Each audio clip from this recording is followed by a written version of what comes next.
Yeah, yeah. Look, back and I'm better than ever. I think I got a vendetta. Oh, now they call me, I seen them. All of those times getting severed. I told them all I can let up. They get not tired of me never. Give me a shot and I swear I shoot like Berettas. Yeah, yeah. They getting nervous, I seen it. What I seen, you wouldn't believe it. They say they want it, I need it. Damn, I'm going dumb like I dropped out of class. Get in my lane and I'm going right past. All right, welcome back to the platform. This is the Hip Hop Scholar Podcast. I am Melanie, the Hip Hop Scholar. We have a wonderful guest with us today. I want to welcome everyone back. This is where culture, creativity, and critical conversations collide. Whether you're tuning in for the first time or you've been rocking with us since day one, we're glad that you're here. And thank you so much for tuning in. This platform is where we celebrate the voices that shape our stories, from artists and educators to everyday truth tellers who bring the real. And tonight, we're bringing the laughs and the life lessons with a guest who does both, comedian Rome Davis. Straight Hey, yeah, there you go. Let the people know you're here. There you I'm go. here, present. Straight from the stage to the mic, Rome Davis is a powerhouse of comedy with a sharp wit and an even sharper hustle. Known for his appearances on America's Got Talent and stages across the country, and the No ID podcast on Instagram and YouTube, and all places where you listen to your podcast. Rome brings an unapologetic honesty and street smart perspective to everything he does. Whether he's roasting everyday struggles, or reflecting on real life experiences, Rome's humor hits hard and lingers long after the laughs. And this brother is hilarious and very, very witty when it comes to the comedy. He's more than just a comedian. He's a storyteller and a voice that resonates with audiences from all walks of life. With his raw energy, relatable takes, and fearless stage presence, Rome Davis is carving out his space in the comedy game on his terms. So let's welcome to the Hip Hop Scholar Podcast, the one and only Rome Davis. Thank you for having me, Melanie. Thank you. Thank you. Thank you. Thank you.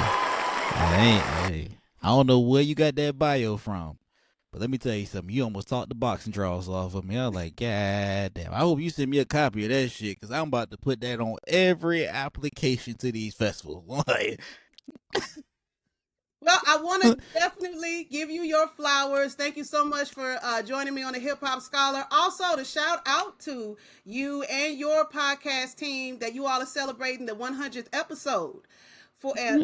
and more for your No ID podcast. Yeah, would you like to share with us about your podcast? My podcast is called No IDs. No team. It's just me. It's just me. Okay. Solo dolo, lone wolf. I've been doing it for 5 years. Okay. The name No ID. The coolest thing I say about No ID is it started. The name came from. I didn't have no idea what I was gonna talk about, so I was like, no identification, no ID. The real truth of where the name No ID came from is I used to work at a credit union, and people used to want to withdraw money with no ID. So I was like, oh, that rings a bell. So we are on I'm on my 11th season. I just hit 100 episodes. I have a variety of guests. Um I've had comedians, writers. So comedians, my first big comedian was Nori Davis. I had Diallo Riddle, Michael Collier, uh my mom, she's a comedian. I had a kind of interview with Jay Davis, who has the Creative Hustle on Tubi. I've also, if not just comedians, I've had musicians like King Kanye. I have poets. I have had, and being honest with you, sex workers.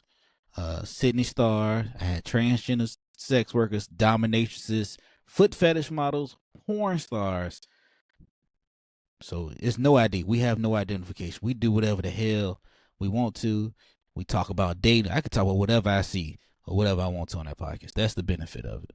I know that's right. And that's the beauty of having podcasts and being able to get a range of voices to chime in, right? Because that's the benefit of having different words, different discourse, not just being linear. And I want the same too for the hip hop podcast, where it's not just we speaking about one facet of hip hop, but it encompasses so many different things, and all the pillars and attributes of hip hop is also something that we can discuss and unpack as well. So I applaud you in everything that you do, as well as continue to do with your podcast, your comedy, and beyond, brother Rome. No problem. Hey, sister Melanie, um, I applaud you too because you put out I think it was on Threads. That's how we got connected. I think it was Threads, and I was like, well, I'm gonna do it. I'm one of those people. I don't believe in holding no secrets or gatekeeping. So whatever I could do to assist you and keep going, just you already know, just DM me. And I know we was joking on each other earlier. As a comedian who jokes a lot, and if I roast you, that means I fucks with you. And I see your vision that you're trying to do with the hip hop scholar and everything. So like I said, if you need me, just DM me or you got any questions, I give you the cheat code real quick. I'm not popular. I'm not the biggest comedian or podcaster, but I'm not. I don't know everything, but shit, I know something. And I read something on Instagram just yesterday where someone made a post that said that people or social media has people gaslit thinking that 10 likes isn't important. Imagine getting jumped by 10 people. Mm. That puts it in perspective. Having 10 likes or 5 likes or 100 likes, every person matters, and it's felt. So being able to share your knowledge and bring that, and like I told you earlier, being an educator, you want to be able to teach others, especially when they listen and they adhere to the directive. But also being a student, being willing to learn. And I think that's also the most important part of being a podcaster, is that being open to having different voices means that you're open to learning different things as well. Facts, facts. I believe like now I'm gonna get my third eye woke up. I believe that everything that you do, you should be a student in the game because nobody is a master of the craft. You should be learning something every day, especially in this realm of media because we took over talk shows and radio. Now you see everybody doing podcasts. You see everybody going to Twitch and streaming now with the live streams. So we still catching up and trying to build. So and to go back to your 10 likes versus 10 people get jumped. If I get 10 likes, that means I've impacted 10 people's lives. So I'm okay. That's right. And most of this stuff that we do, me and you as creators, is more of a passion project. Though we do want to make money and turn this into full time, this is a passion project. So we just got to keep going and supporting each other because if we don't support each other, who else will? That's right. That's very well said. That support means so much to me, as you say, with this creative project that I have. The monetization, I've gotten the spam and the scams in my DM trying to like, hey, if you pay, I can grow your audiences and da da da da. And it's like, no, I'm really focused on content.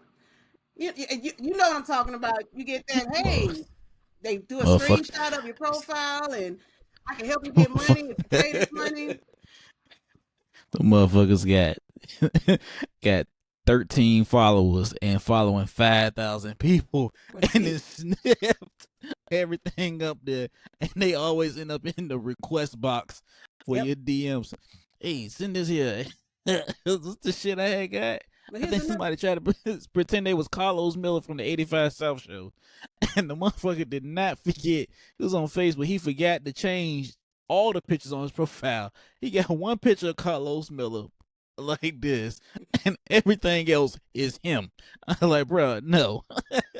Not even good Nah, we're good. scammers. They're not even smart. Like they just, oh, if you don't like this package, just pay this amount, and then we can get this amount. And you have to be savvy that way. You have to really look and see and evaluate that worth of it. Is it about the monetization? Is it about the content? I mean, trying to build a repository for my generations, for my sons and my grandchildren, and moving forward from there. I want something that I can be proud to share and show them, more than just trying to get the monetization. It would be cool, But at the same token, I'm glad you mentioned Twitch because I'm looking into that. My husband and I are looking into trying to do Twitch. He has a platform that he wants to do, and then I'm like, well, how can I incorporate this Twitch into what I have for this podcast? And it's exciting to learn something new. And that's also in the scope of hip hop, where you have the old school methods, that methodology of radio, the Mhm. methodology of having those talk shows. You have that old school style that you're trying to put into a contemporary way for the new school, right? So we leaders of the new school, wrong? That's it. Look at it this when you talk about hip hop. When the last somebody said, "Damn, I'm about to go watch MTV Jams all day long, 106 and Pop. Where are them shows at, right? Right. We don't even know what half these fucking videos look like anymore. We listen to the songs and like, yo, this shit fire and depict the hell out of the song. Shout out to the clips, by the way, because that's what I've been listening to for almost a week now. Real talk. Shout out to the clips, indeed, indeed. That album is going hard. I did a podcast segment on their old school, which was around the same time that the Mhm. new audio came out. Because even the old school clips, with grinding, um, Lord willing, and even those beats and the way that they came out, I mean, it was just very transformative. And then to see them still rocking, I forget which one of their names, but on that Tiny Desk, he made the comment about, or it was a caption of some sort, that it doesn't matter your age. You either got talent or you don't. So don't sit up there and try to judge an artist by how old or how youthful they are. It's all about talent, and I think that's vitally important when it comes to performing. Does it matter by the age? And I want to also add shout out to Mama Davis, like you said, she's a comedian too. So when Clips made that comment about it's just talent, it's ageless. What do you have to say with that? They telling the truth. They're telling the truth. I'm 36. I started comedy 6 years ago. And I see a lot of comedians either in college or just coming fresh out of high school, and like, damn, I wish I would have started then. But it's all I don't mean to get too religious. It's all on God's timing. And once again, shout out to the Clips because they're from my area. They shot Yeah, the grind in Norfolk, so they from Virginia Beach. The push 10 miles are dope, but um, age don't matter. It's all about talent and your drive because you live every day, but you only die once. And you don't want to live a life of like shoulda, woulda, coulda, or this could have been here. I would have did this, shoulda did this. Just say fuck it. Who cares? You could be. It's a comedian named Andy Huggins.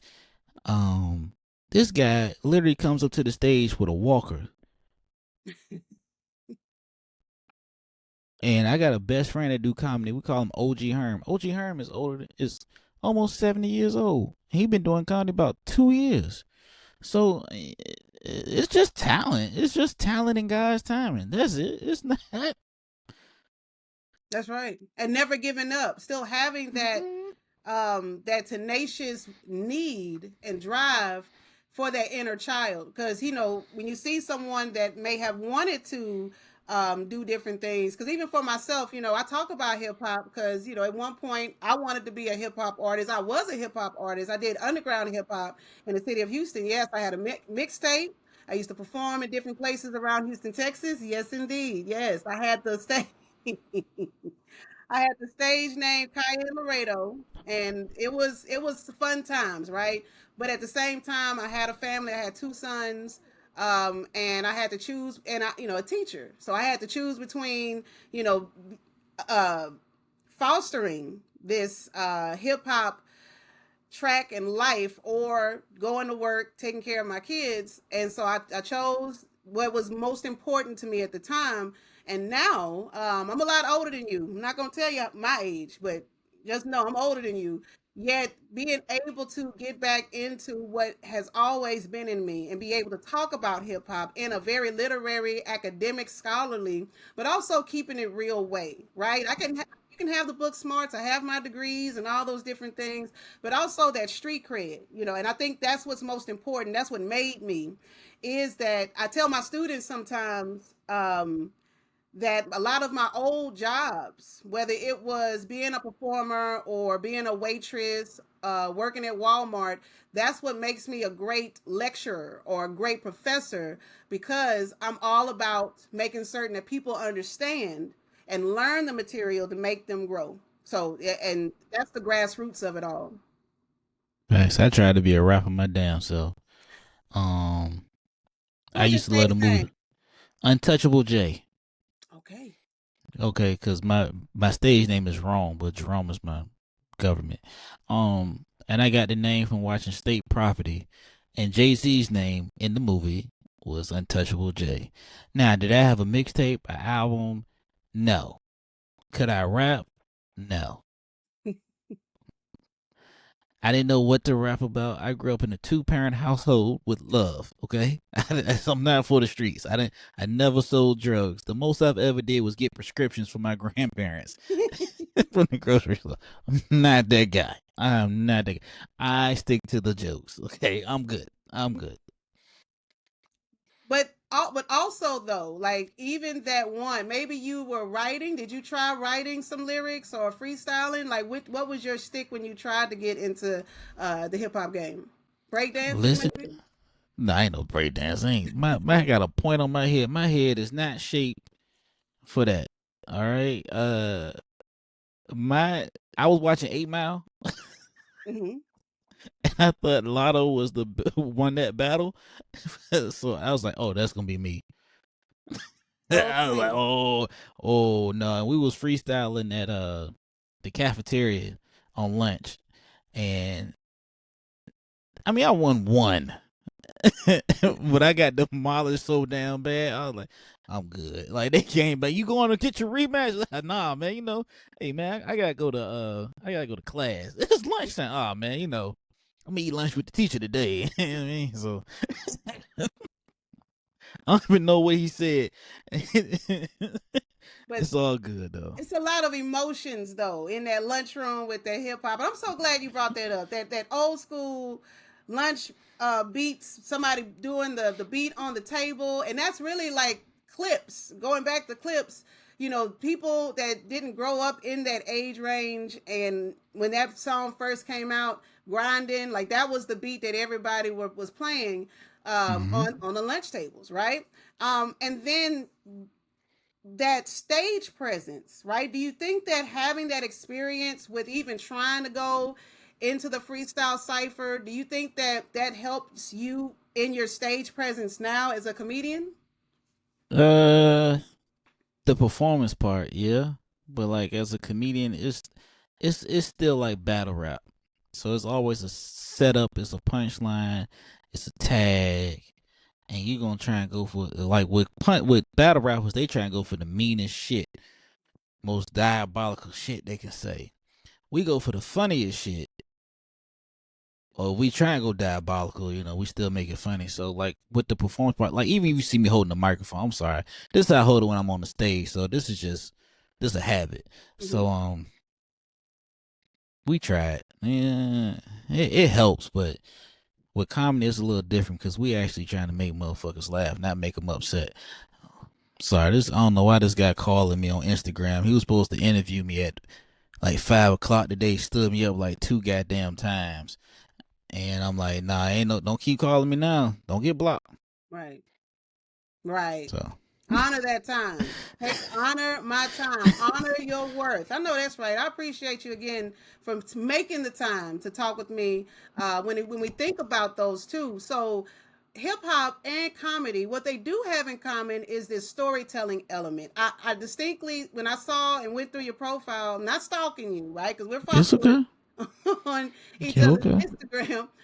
One of the jokes that was really funny that you said that you wanted to try out was the one where you were saying that you are from the DEI Netherlands, and and then you went into some more lilt about more of the jokes, but that storytelling element, like you said, like how do you build that confidence to be able to try out those new jokes, just like if somebody's trying to try out a new rhyme, or you've done your research and trying to diabolically kill this person on the microphone, like how do you approach that, brother Rome? Like, oh, well, I mean, you gotta perform it, right? So the way you usually write it ain't gonna be the way that you it's gonna come out when you actually get on the stage. Um, and the more you get on the stage, the better you get. And you got to keep testing that material out at different venues. Like that video you saw, that was improv because I couldn't make that room laugh for shit. So everybody that was on the stage before me kept saying crazy shit like I'm from the Netherlands.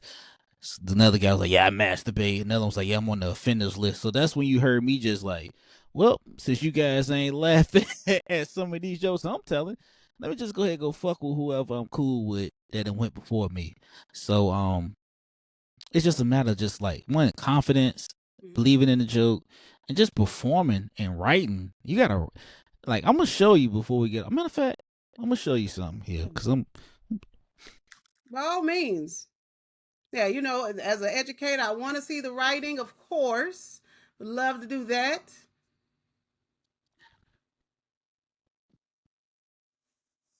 Got your pen and your pad? Oh boy, boy, boy! Let me tell you guys something here about comedy and me. All right, Hmm. so this is Blackie. You see Okay. business cards in there. You're gonna see a bunch of shit, and you see these. Yes. This is jokes. These are pads. Um, you gonna see this the new one. You know, I got my taxes, so I had upgraded a little bit. And you gonna see different ways of me writing. And the ones that got the binder clips, I performed all the jokes. Um, I filled up these pads, and this is over 6 years, so they're a little ragged because alcohol and spent on them and shit.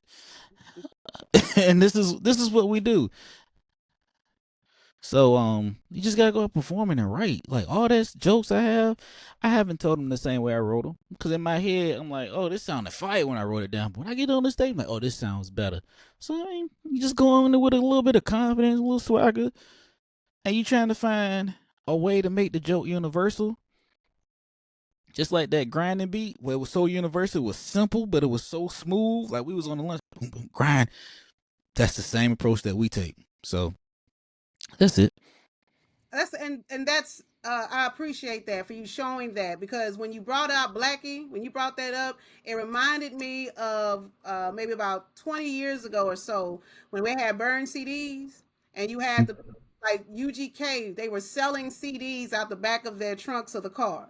And they were going everywhere. And sometimes when you would go to a Walmart, you see somebody walk up with a CD, like, "Hey, buy my CD. I'm a rising artist."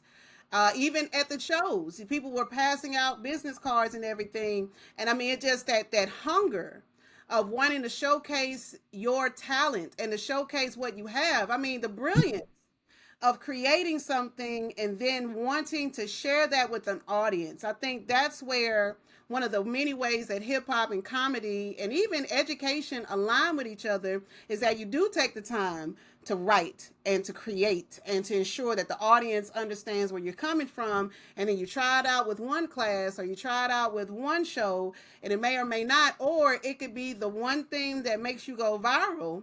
But the pride in every single thing that you do, that revising and editing, that piece, with the writing, it's so important, and I'm just so proud, brother Rome, to see that this craft of yours is expanding and it's growing, and I truly hope you hit your goals when it comes to that.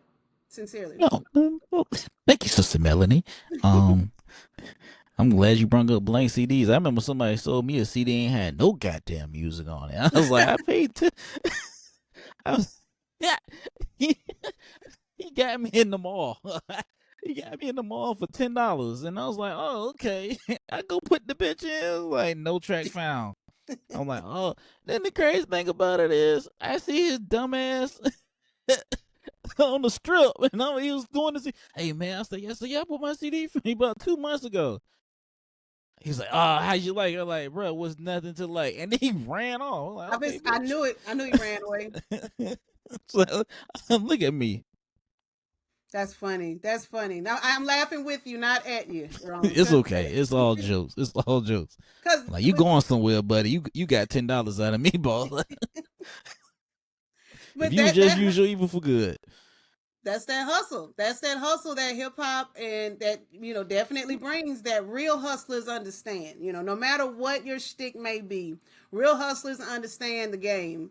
The game is to be sold, not be told. And it is what it is. And, you may, hopefully that person was able to, utilize that $10 in a productive way. But that loss truly was your gain, because I'm sure you didn't let anybody else do that again. And maybe even when you burn CDs, do you remember LimeWire and Napster? Do you remember that? How old do you think I am?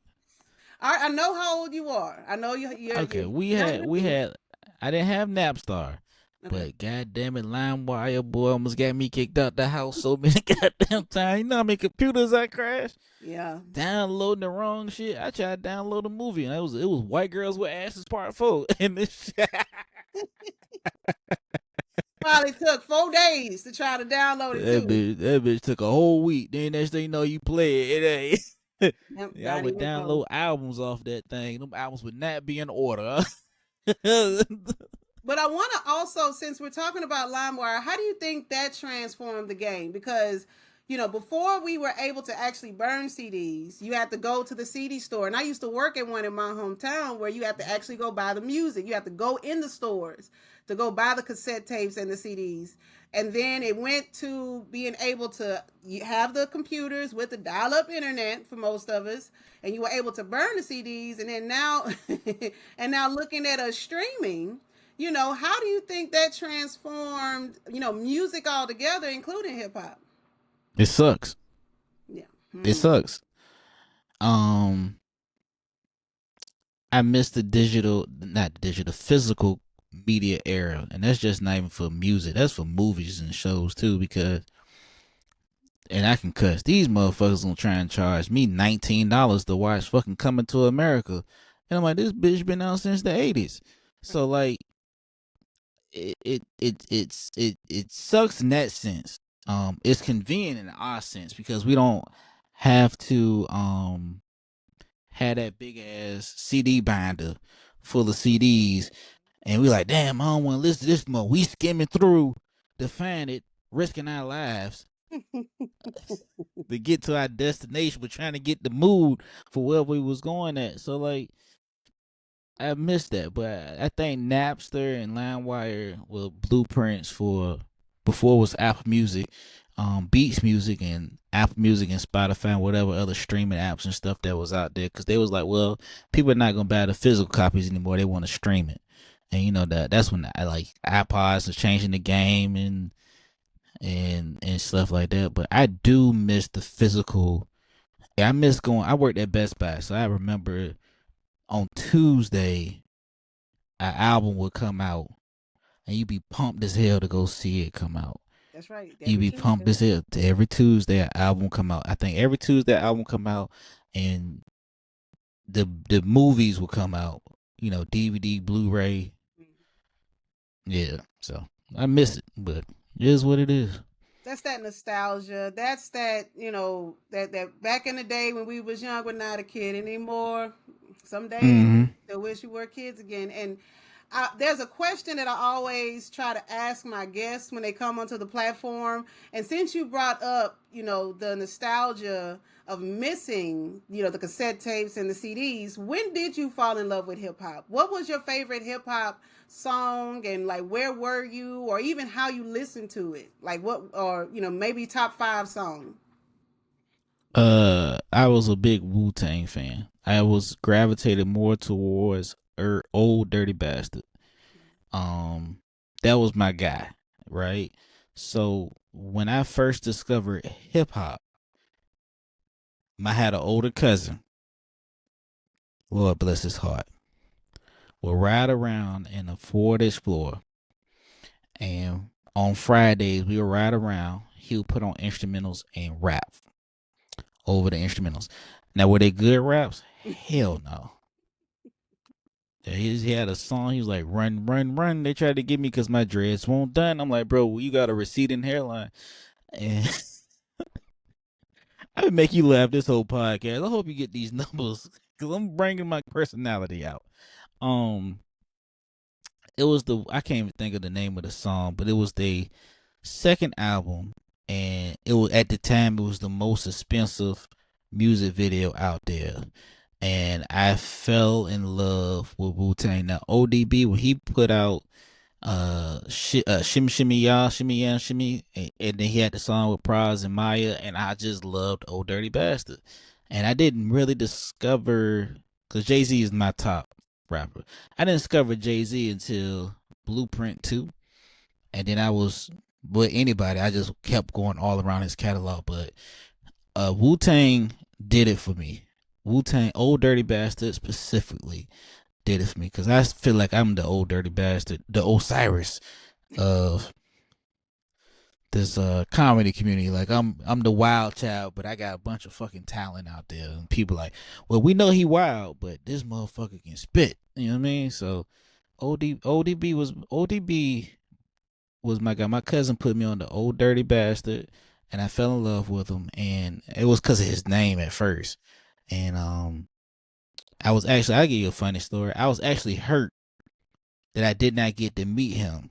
So a while back, we had a shoe store in Virginia Beach where it had a racing track in there, you can run track in there. And I remember going in there with my pops and my sister to get some school shoes. And we got the school shoes, and probably the next day, news got out that ODB tried to but shoplift from that store. I was so hurt, and I thought it was the coolest thing that he was in Virginia. I didn't think nothing of it. I was like, oh my god, I oh mean, dirty your dad bastard. like, thank God we weren't there. Like, shut. I'm like, it was some $50 shoes. I remember my dad just going off. He got all that goddamn money. But that was my guy, man. That was Old Dirty Bastard. Was like, I mean, if you really, yeah, he was my guy. He had one true album. Of course, he did his greatest hits, and I'm going down the timeline. And then he went to prison, came out. He was calling himself Big Baby Jesus, Yep. and Dirt McGirt, and then he did the State Property 2 album, and he was on the Neptunes. Star Trek presents the Neptunes, and then he passed away of natural causes. But ODB was my guy. He was my guy. I fell in love with him by listening to my goddamn cousin rap on instrumentals, and in between the instrumentals, and him saying "run, run, run" because my dreads won't done.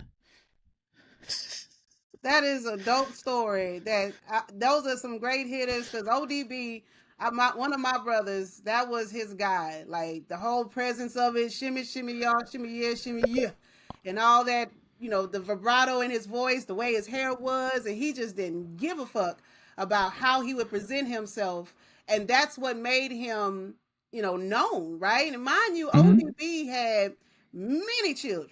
He had many baby mamas, so he had swag in addition to having being a part of such an elite group as Wu-Tang. Because Wu-Tang, as grand of a group it was, you had to have a very strong lyrical background in order to even be a part of that group. I mean, Wu-Tang, and I want to say that maybe that album or that video you're talking about might be Triumph, because it had all of them in there and it had the It rappers was. and everything. Yeah. So with Triumph, I know every single lyric of that song. Of course I do, right? Ever since high school, I know every single lyric to this day. I may not remember what I did yesterday, but I can start it off and tell you, a bomb atomically, Socrates' philosophies and hypotheses. Bureaucracies. Yeah, yeah. So that is, again, when we talk about hip hop, and it takes you like it just did for you. It had you to go down this timeline and help you to just to reflect on what occurred, right? And it even sparked a great memory for you. And ODB, Old Dirty Bastard, and I love to see his son now taking the reins of his father's crown and throne, and continue on in that tradition. But a lot of people, they don't really remember Jay-Z from back in the day. Now the Blueprint 2 follow the news. You put on two tube socks, you couldn't walk in my shoes. Walk in my shoes. Yeah. So, and Jay-Z, even before that, his style has changed so much. He was a quick, rapid rapper. Much like E40 when he first started off and was just rapping really quickly, and he changed the game. He changed the essence of it. Even being able to discuss about slanging and all those different things. But Jay-Z really had a movement and different eras and different acts. You think Beyonce had acts, Jay-Z went through different eras of it all, and Blueprint 2 is definitely Blueprint 1 and 2, Dead Presidents, all of those, despite what people, may say or think contemporarily, Jay-Z is also one of my top 5 artists as well, because he comes with some very smart written and intricate, complicated type rap styles. So I'm right there with you when it comes to Jay for sure. Don't forget about your favorite rapper's favorite rapper, Scarface. Oh yes. Yo, yeah, I'm in Houston. So yeah. So I saw Scarface one day. It was a Mm-hmm. long time ago, and he lost all the weight too, and I didn't recognize him.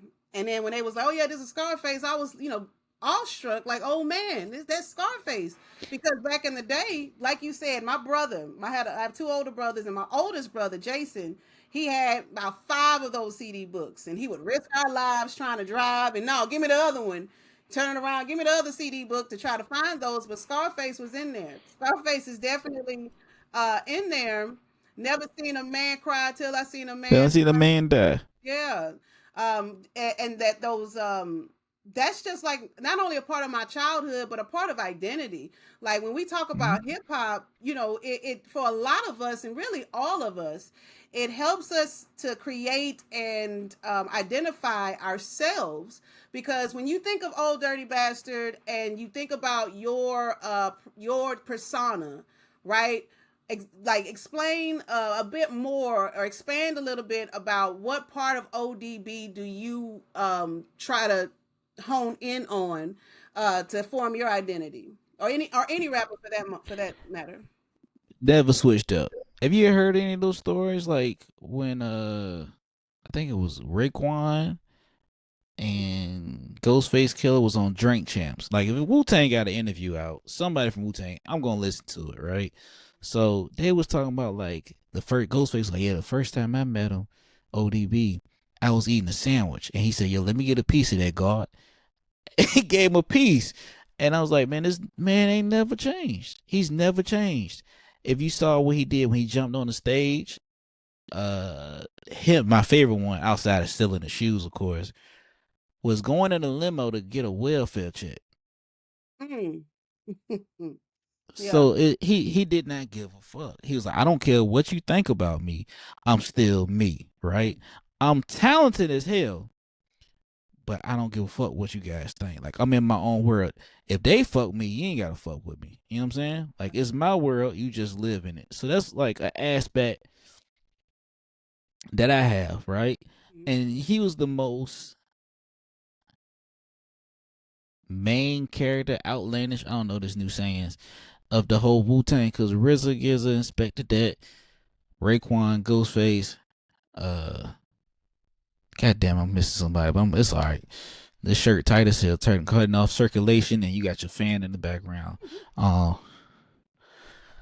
but he was just raw and authentic.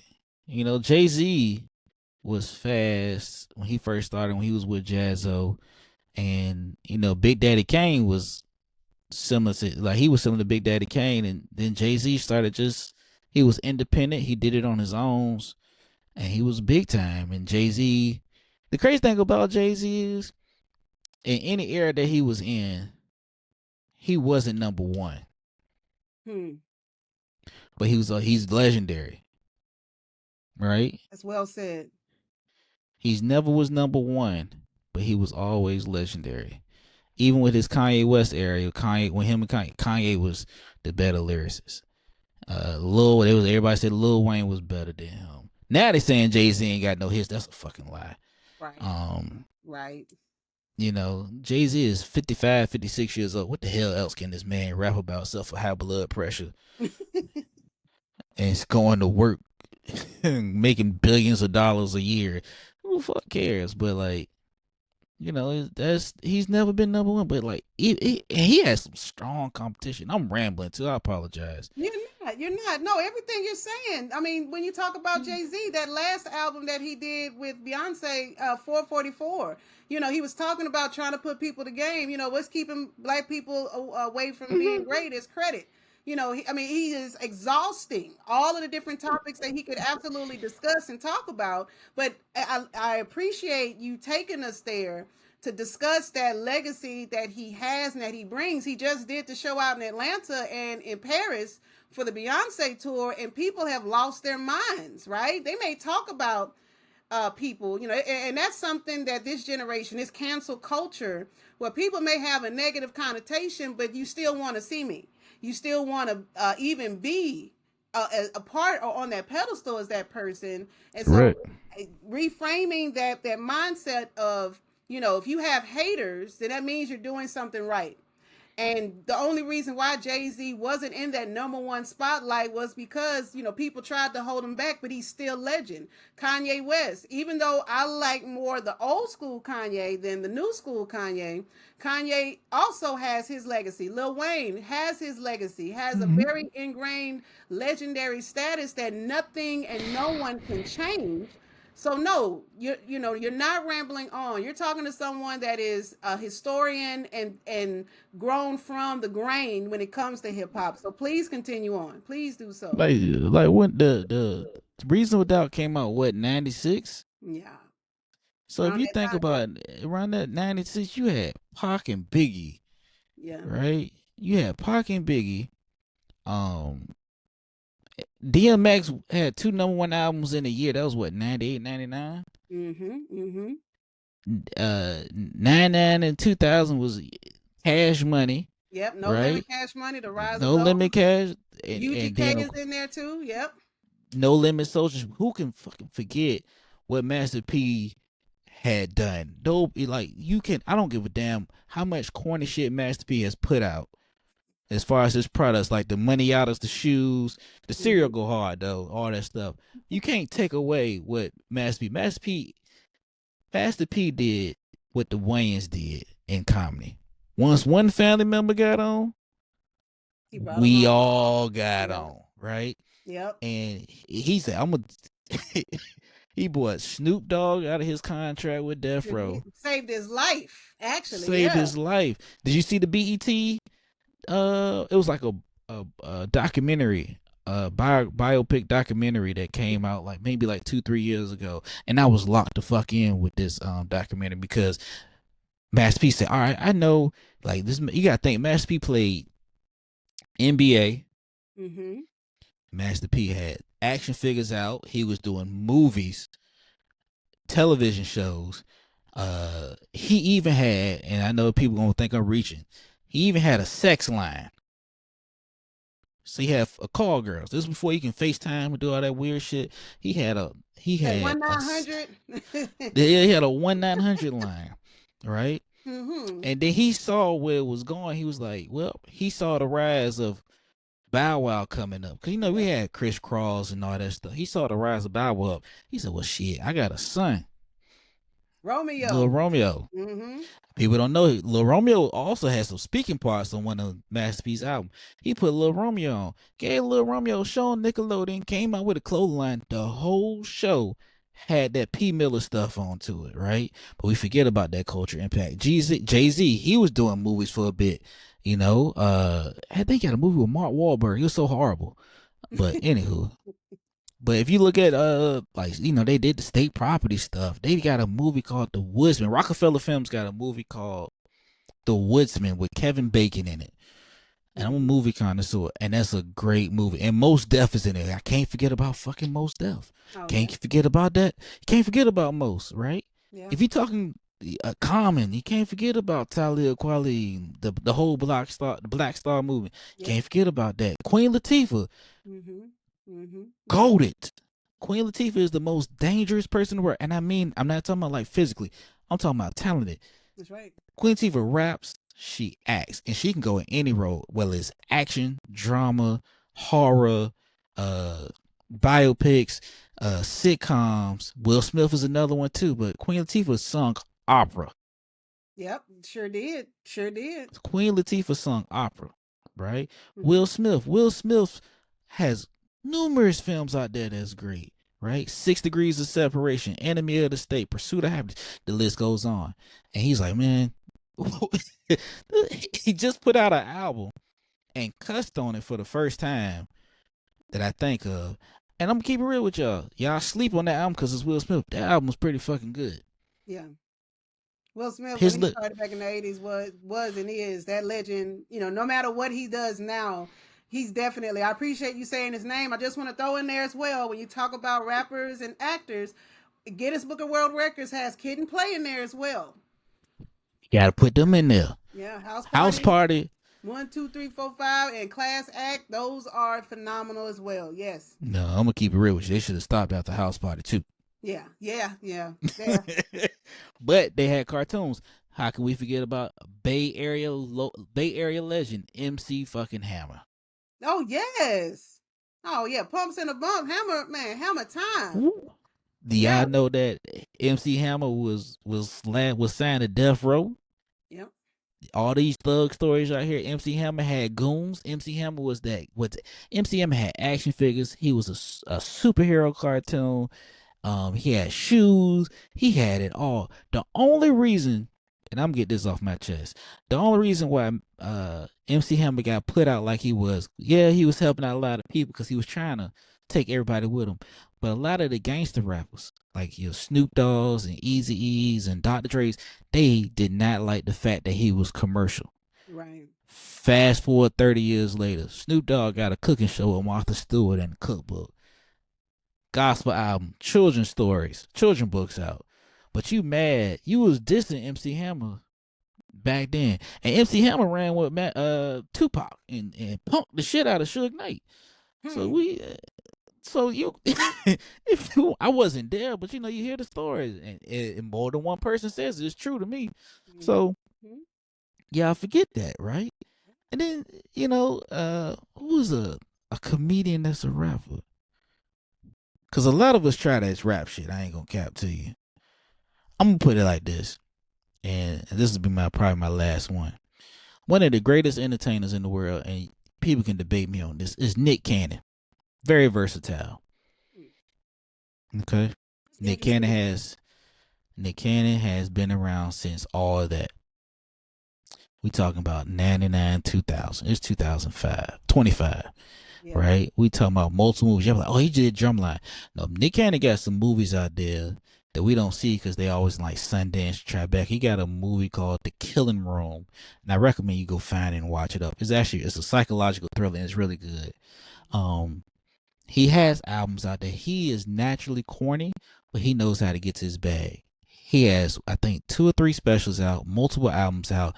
He was on, I think, Earth God's out. He was on something with Dreamville.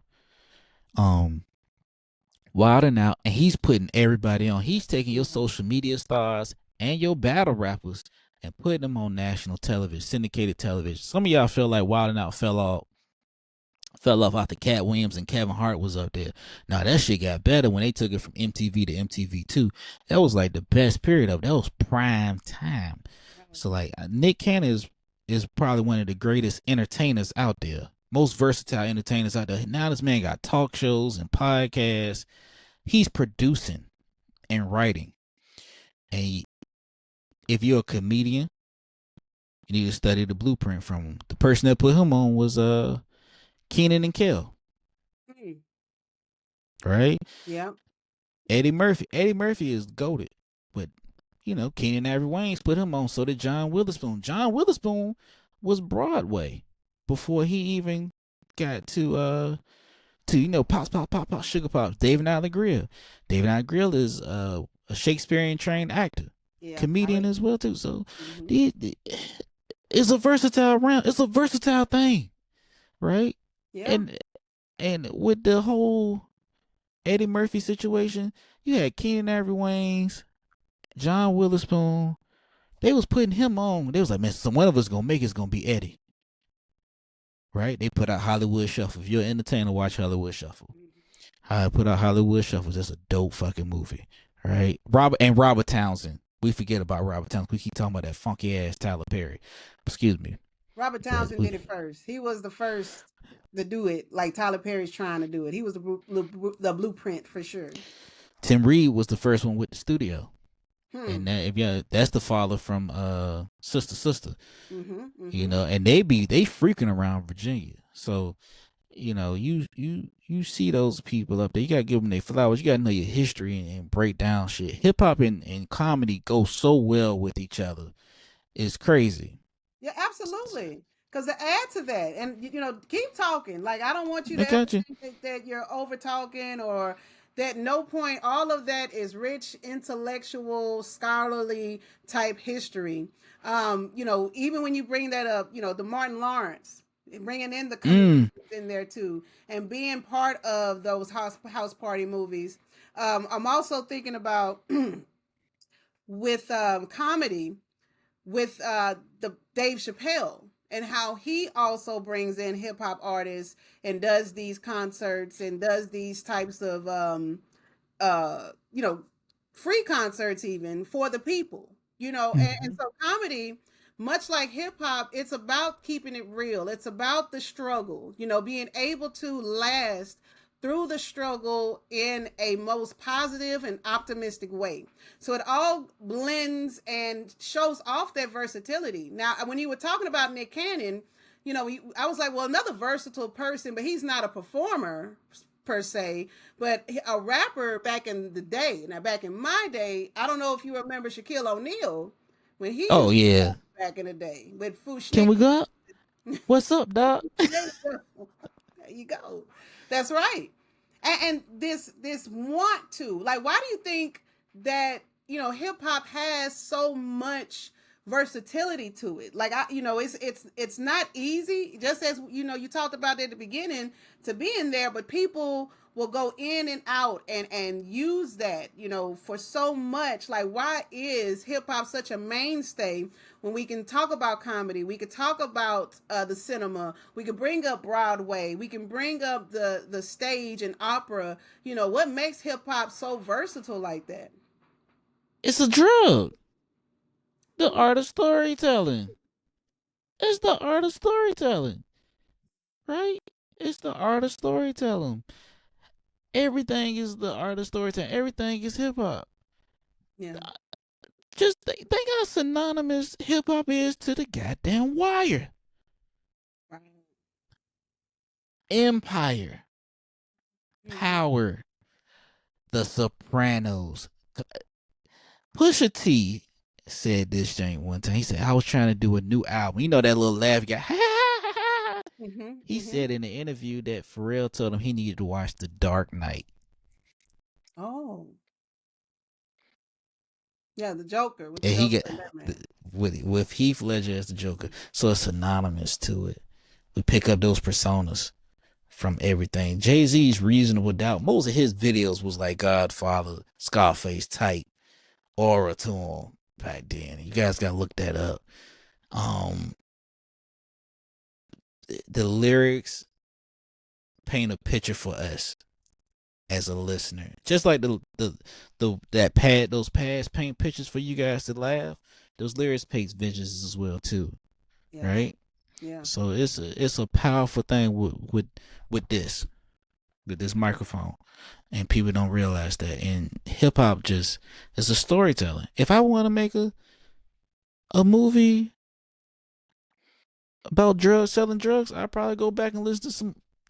Probably listen to, I don't know, something.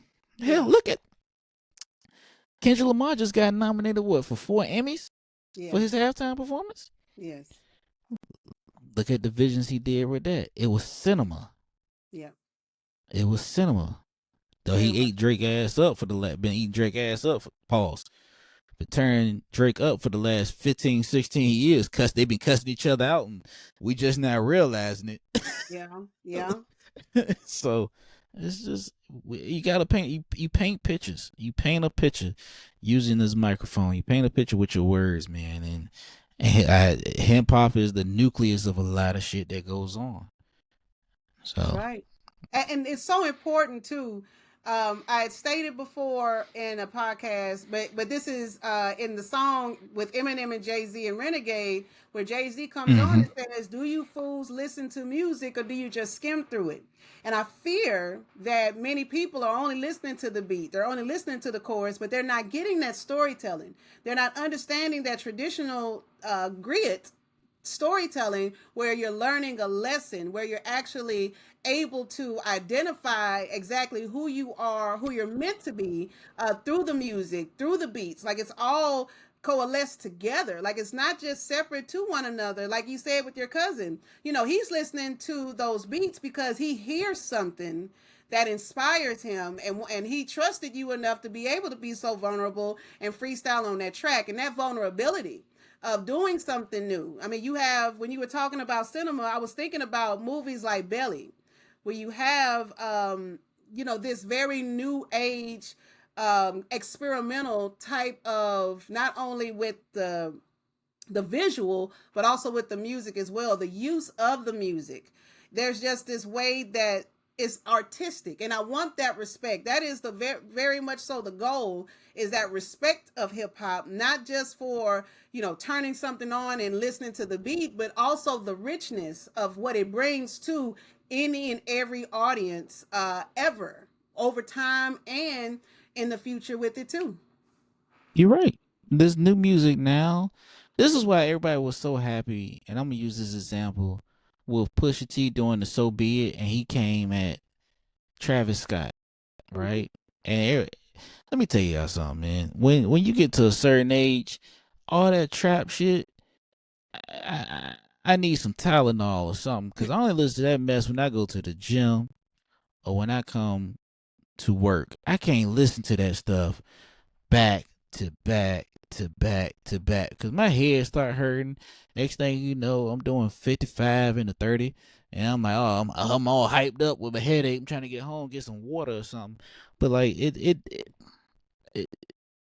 I want to hear the artistry behind it. We've been so much relied on mumble rap and bullshit rap for a long time. A long time.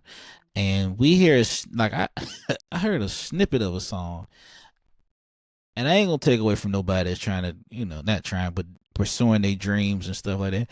But I would listen to the song. She was a fairy. Yep, yep, yep. She was a fairy. Yep, yep, yep. And I'm saying to myself, this is some bullshit. And I listened to the song, and I'm like, yo, fairy with a baddie, he want to grab it, he want to slap it, because it don't have no substance to it. It don't touch, it don't resonate to the soul. That's why the Clips album does good. That's why you see like Akeem Ali is doing really good.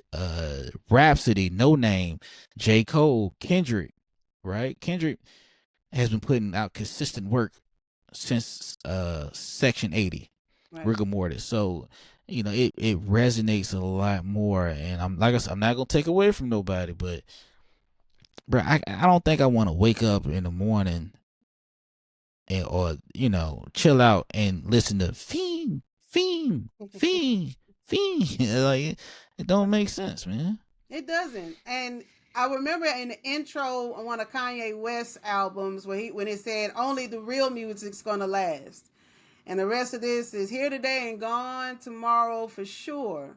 Um, I think that was Kanye West, or it might have been, I forget which song it was, but it's very true.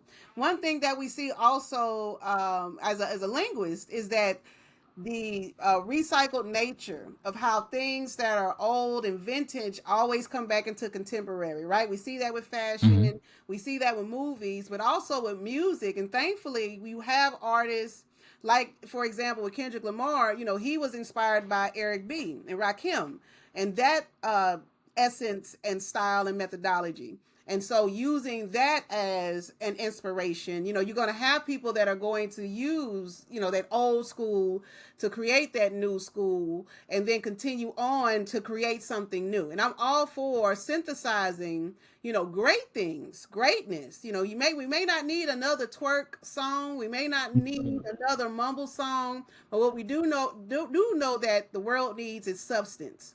We want to be able to have music that we can hear, and it hears how we feel in that moment, because that's the joy of hip hop, is that you can find a song. When you said the art of storytelling, like it immediately went to Outkast. Their songs, the art of storytelling 1 and 2, like both of those songs epitomizes what you're saying about that art of storytelling, how they go back and discuss how they knew girls from back in the day, now they have passed on, how it the world is what it is, grab the baby, we need to, get to the basement because the world is getting ready to change in such a way, especially around that Y2K time frame. That art of storytelling is so strong, and we can't let anything take that away. That tradition that is a part of hip hop, that is the essence of it, is truly what makes the culture, is being able to share our stories, being able to tell each other what we've been through, the nuances of the ups and downs of life, but still being able to persevere. That is exactly what hip hop allows for all of us to do and bring, with so many different styles, but that essence is at the source of it all. Fast. Shout out to Outkast too, and I'm gonna say this for anybody that's listening. Andre 3000, great lyricist, great rapper. Y'all do not sleep on Big Boy. Sir Lucius Left Foot has more. Outkast is a danger too. I would love to see like Outkast, Clips, Run the Jewels, the whole Dungeon family, uh, UGK, Scarface. Like I would love to see them like do a song, and they just trade bars back to back. But that's just a vision I have. But that shit would be fire. I don't care that damn.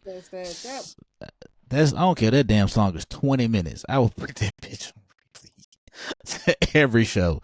That's such a chessboard that you put together there, right? Man, Rome, Yeah. like to have all of that together on just one song, right? To have that. Do you remember back in the day, you had those 8-minute, 20-minute songs where it's just music and lyric after lyric and style after style. And they, it's not like that anymore. A lot of songs now, they're like 2 minutes, a minute and 50 seconds at most. And about a minute of it, maybe more, is just the chorus itself. So that chessboard of artists that you put together, I hope that, our listeners are listening, retweet this out and post this, that, to get that together on one song is not only a challenge, but it's also something that could truly make a strong impact to what we definitely need to see out in the world today. I agree with that, Rome. That's real talk. I appreciate you Yeah. saying that. Man, we ain't gonna get no 8 minute songs no more. Attention spans ain't what they used to be. Yeah, yeah, that's very true. Attention spans ain't what. That's what we got, reels and shorts now, because you gotta get with people with, and even in comedy, you gotta get them within the first 30 seconds of you getting on the stage. So one of the comedians I work with, Michael Curry, told me straight up one day, "Get to the funny, don't waste no time." What? And I didn't know what he was talking about, but I was like, oh, he mean don't do that bullshit. So like the attention span is so short now, because we more focus on short form, on demand. Your reels and shorts will blow up more before the actual stuff. We more focus on short form content, and that's just the nature of the beast. I think Boss Man D-Lo has said, yeah, I wish I could make a 3 minute song, but motherfuckers don't want the 3 minute songs. I gotta do a minute and a half, and I'm like, damn. Yeah. That's where you get albums now with 7 songs, and the album is 30 minutes. Yep. I remember when the album used to be an hour and a half. Yeah, a whole length. It take you the whole day to listen to both sides of the cassette tape. Part A, okay. Now flip it over and get ready to hear the other side. Yes, it's very different, but I have hopes, Rome. I have hopes that the new generation Alpha and Beta and the next generation will be able to sit and get that richness. But until then, we have, like you say, the nature of the beast, using different apps to shorten different clips. And we use that even for our podcast. We shorten up our clips to post that, to maybe entice people in, to literally reel them in to listen to the whole thing instead of just that small scope, that little tidbit. And that's just the reality of it. Yet, I really feel that once you have artists like Clips, which is a great example, that Mhm. that respect the art, respect the talent, and know their worth, They know their worth and they're showcasing that, and it's being embodied by several different generations, not just us in our youth, but now here we are in a more seasoned age, and having our children, our nieces, nephews, the young kids in the neighborhood, and even younger listening to that, and then being introduced to those songs from our youth. You know, there's a method to everything, and that is a part of literature and literacy where, you know, things from the old school will become new school. Let me give you an example. You know that phrase, keep calm and carry on? Yep. That is actually from, and don't quote me on the date, but that was from the 1800s, all the way from England, where somebody in a library, a historian, found that poster, and it was actually used during a time where it was many tariffs and poverty-stricken areas.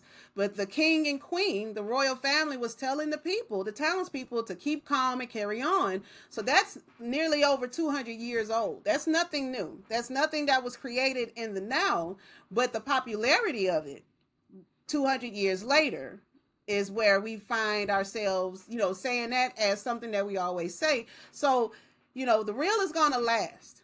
You know, that the pure and the most authentic items will always have a lasting force. That's why, you know, these new refrigerators, they have nothing to the old school refrigerators, right? To, you know, I wish I would have kept up with my cassette tapes and my VCRs and all those different things, because they don't, it's very different these days, and it doesn't have that same quality.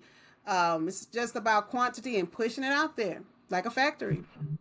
How many people still driving a Toyota 2003 Toyota Camry?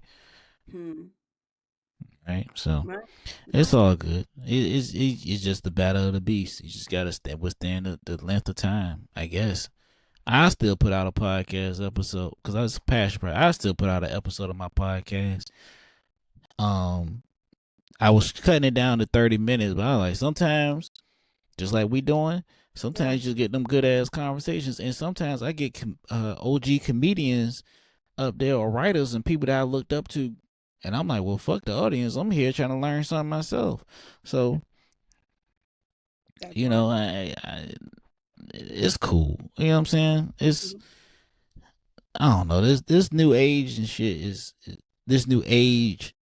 This new generation is so fucking backwards. We like we complained about CDs, but now we got vinyls. We complained about bell bottoms, but we got bell bottoms everywhere. We complained about being on the phones a lot, but everything is on the phone now.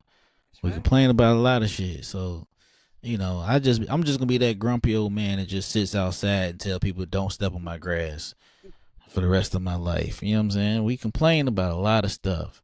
The only benefit of this generation compared to, you know, because I don't know what gen. I was born '89. I don't know if I'm Gen. I'm a millennial. I'm not Gen Z. The benefit of this one is these group of people don't take no shit. So there's much respect, and I just wish our music selection would be like a little bit better.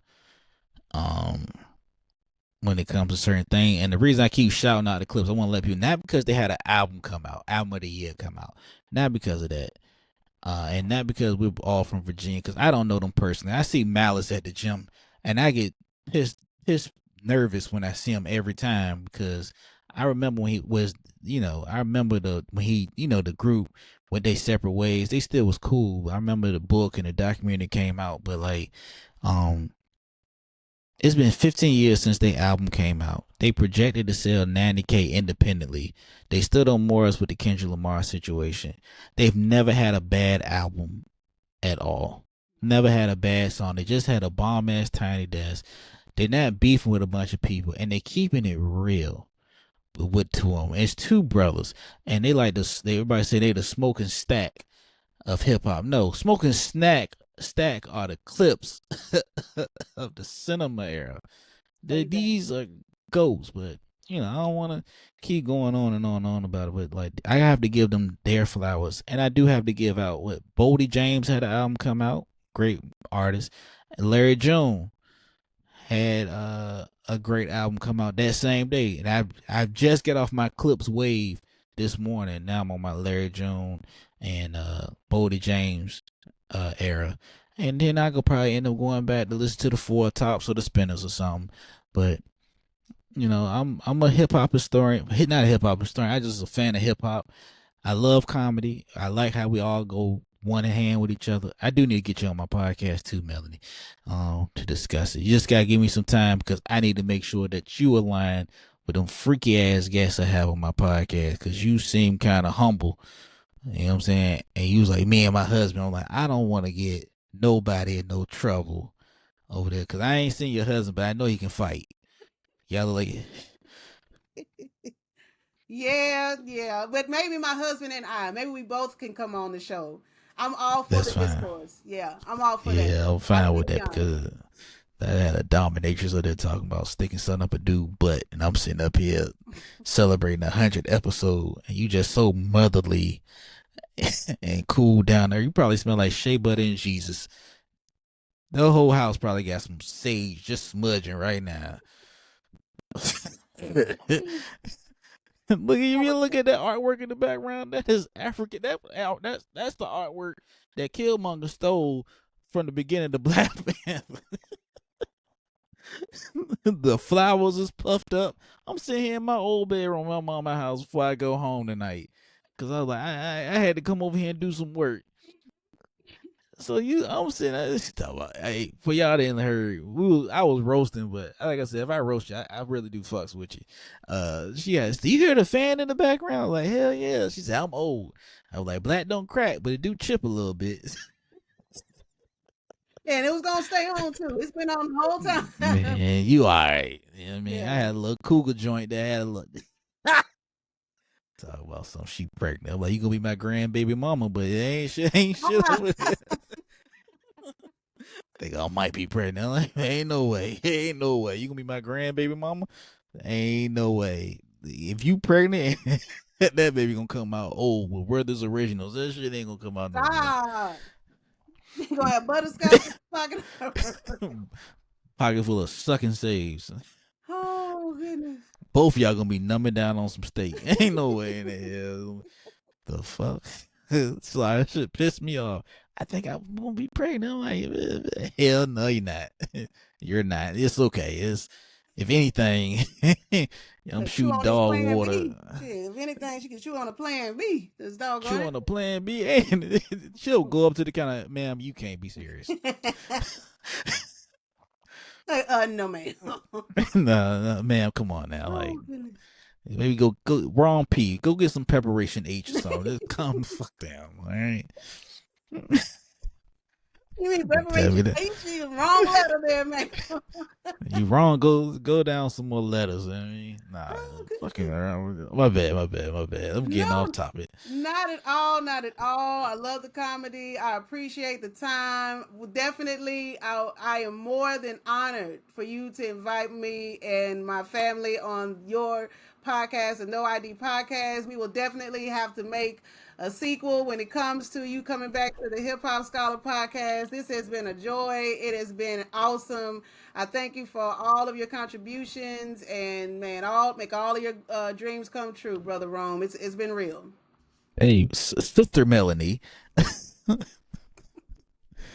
Hey, for real, I'm so glad I'm in a different city and state because I think if I ever saw Melanie, she'll slap the shit out of me, bro. She's like, I got two boys. Yeah, you been fighting. I know what it is. I'm a boy. I'm a man. I know how it was. You look like you done choked the shit out of one of your sons before. And I heard your husband's voice. He got old man strength. That's that strength that comes with a 401k and a pension plan. He probably got them mitts. He probably almost slapped the shit out of y'all, boy. I know he did. No, them boys up there like, hey, mom. Man, I'm gonna have to catch a comedy show. I'm gonna have to get out there to VA. Shout out to Virginia.